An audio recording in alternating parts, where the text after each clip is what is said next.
Hello students, मैं आरती शर्मा एक बार फिर से आपके सामने अपनी वीडियो लेकर आ रही हूँ। मैंने पिछली वीडियो में आपको इंट्रोडक्शन ऑफ सेट्स कराया था और आज मैं आपको करवा रही हूँ types of sets. Types of sets करवा रही हूँ मैं आपको आज। तो सबसे पहले है हमारे पास empty sets. Empty sets empty sets को नल सेट और वॉइड सेट भी कहा जाता है एम्प्टी सेट क्या होता है? जब किसी सेट के अंदर कोई भी एलिमेंट नहीं होता। When there is no element when there is no element in a set when there is no element in a set is called empty set. Empty set को हम 5 से रिप्रेजेंट करते हैं और इन रोस्टर फॉर्म हम empty curly bracket से empty sets को represent करते हैं। अगर हम यहाँ पर एग्जाम्पल लें तो एग्जाम्पल है हमारे पास x is to x belongs to natural number where 1 less than x less than 2। तो यहाँ पर हमारे पास x की वैल्यू नेचुरल नंबर्स को बिलोंग करती हैं और जो x की वैल्यू है वो 1 से ग्रेटर होगी और 2 से लेस होगी। तो यहाँ पर कोई भी एलिमेंट हमारा इस सेट के अंदर इंक्लूड नहीं होता है, तो यहाँ पर वैल्यू रहेगी हमारी 5। सेम अगर हम दूसरा एग्जाम्पल लें x such that x belongs to real number where x square equals to -1। यहाँ पर x हमारा रियल नंबर्स को बिलोंग करेगा, लेकिन किसी भी रियल नंबर का अगर हम स्क्वायर करते हैं तो वो कभी भी -1 के इक्वल नहीं होता। तो यहाँ पर भी हमारे पास वैल्यू 5 रहेगी। इसके बाद सेकंड हमारे पास आता है finite set. When we count elements, जब हम अपने सेट के एलिमेंट्स को काउंट कर सकते हैं तो उस सेट को कहा जाता है finite set. When we can count elements, जब हम सेट के एलिमेंट्स को काउंट कर सकते हैं इंक्लूडेड इन अ सेट में जो भी हमारे एलिमेंट्स हैं उनको जब हम काउंट कर सकते हैं तो उसको कहा जाता है फाइनाइट सेट। फॉर एग्जाम्पल अगर हम ले एग्जाम्पल है हमारे पास x is to x belongs to natural number where x less than 500। तो यहाँ पर हमारा x नेचुरल नंबर को बिलोंग करता है और x की वैल्यू 500 से लेस है। तो हमारे पास यहाँ पर सेट के अंदर वैल्यूज आ जाएंगी 1 2 3 अप टू 499। तो यहाँ पर हमारे पास स्टार्टिंग वैल्यू भी है और एंडिंग वैल्यू भी है। तो जब हमारे पास एंडिंग वैल्यू आ जाती है तो हम उस सेट के एलिमेंट्स को काउंट कर सकते हैं, इसलिए उनको फाइनाइट सेट कहा जाता है। थर्ड है हमारे पास इनफाइनाइट सेट। इनफाइनाइट सेट वो सेट होता है जिसमें हम एलिमेंट्स को काउंट नहीं कर सकते। यहाँ पर हमारे पास स्टार्टिंग वैल्यू होती है लेकिन एंडिंग वैल्यू नहीं होती है। एग्जाम्पल अगर हम लें तो x is to x belongs to natural number where x is less than 50। तो यहाँ पर हमारे एक ए सेट के अंदर हमारी जो वैल्यूज आएंगी वो आएंगी x इज ग्रेटर देन 50। तो यहाँ पर हमारे पास जो वैल्यूज आएंगी वो आएंगी 51 52 53 अप टू सो ऑन। यहाँ पर हमारे पास स्टार्टिंग वैल्यू दी है बट एंडिंग वैल्यू नहीं मिली है हमें। तो इसीलिए इसको इनफाइनाइट सेट कहा जाता है। हमें नहीं पता कि इस सेट की वैल्यू कहाँ तक जा सकती है। उसके बाद हमारे पास फोर्थ आता है इक्वल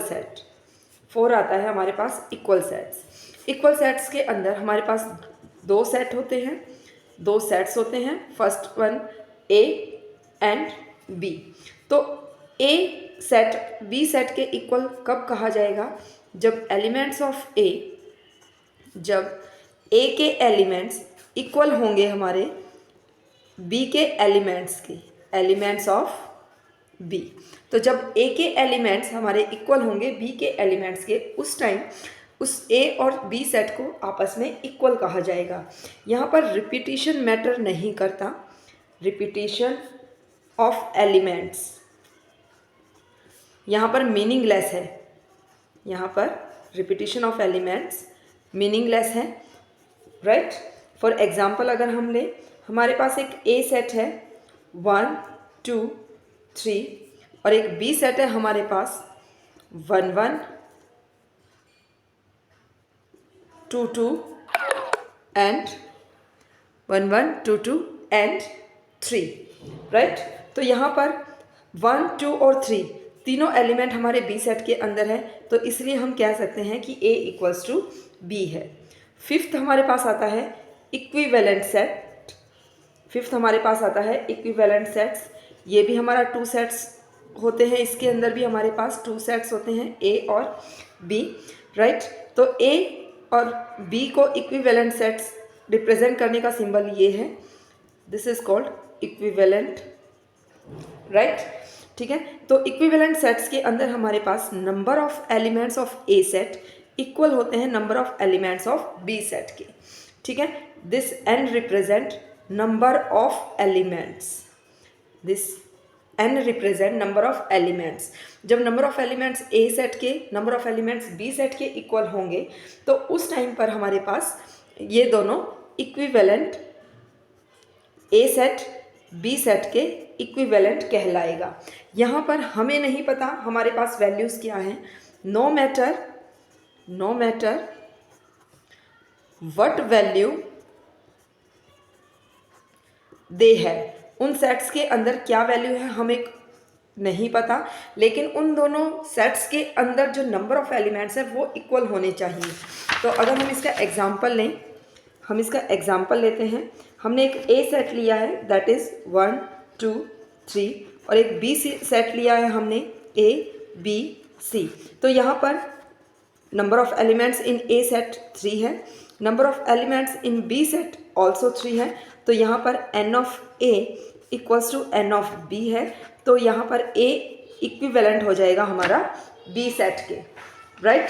उसके बाद हमारे पास आ जाता है डिसजॉइंट सेट्स, उसके बाद हमारे पास आता है डिसजॉइंट सेट्स। डिसजॉइंट सेट्स क्या होते हैं, दो सेट्स को डिसजॉइंट तब कहा जाता है जब दोनों के बीच में कोई भी एलिमेंट कॉमन ना हो, when there is no common element. जब कोई भी एलिमेंट कॉमन नहीं होता उस समय डिसजॉइंट सेट्स कहा जाता है। अगर हम एग्जांपल लें, ए है हमारे पास 1 3 5 और बी है मेरे पास 2 4 6, तो यहाँ पर हमारे दोनों ही जो सेट हैं उनकी वैल्यूज़ आपस में मैच नहीं कर रही है, ना ही इनके एलिमेंट्स हमारे सेम नहीं हैं। तो यहाँ पर ए और बी हमारे क्या हो गए, डिसजॉइंट सेट्स हो गए, डिसजॉइंट सेट्स हो गए। इसके बाद हमारे पास आता है सबसेट। सबसेट के अंदर हमारे पास 2 सेट होते हैं ए एंड बी। तो ए सबसेट ए सेट के एलिमेंट्स जब हमारे बी सेट के अंदर होंगे तब ए सेट कहलाएगा A is a subset of B. कब, when all elements of A is in B. जब ए सेट के सारे एलिमेंट्स हमारे बी सेट के अंदर होंगे तब हम उसे सबसेट कहेंगे। फॉर एग्जाम्पल अगर हम ले, A equals to 1 2 3 and B equals to 1 2 3 and 4, तो A is a subset of B. This symbol represent subset और we can say contained in, contained in, right. और जब एक भी element, one element in a set, one element of set A is not in B, अगर एक element भी ए set का B के अंदर नहीं है तो ए सबसेट नहीं होगा बी का। फॉर एग्जाम्पल अगर हम लें A equals to 1 2 3 and B equals to 1 2 4, दोनों में 3 3 ही एलिमेंट्स हैं, बट ए सेट का 3 एलिमेंट बी सेट में नहीं है, तो ए यहाँ पर बी का सबसेट नहीं होगा। तो अगर आपको मेरी वीडियो पसंद आई हो तो इसे शेयर, कमेंट, लाइक और सब्सक्राइब ज़रूर करें, और मेरी आने वाली वीडियोस के लिए नीचे दिए गए बेल आइकन को प्रेस ज़रूर करें। Thank you, have a nice day.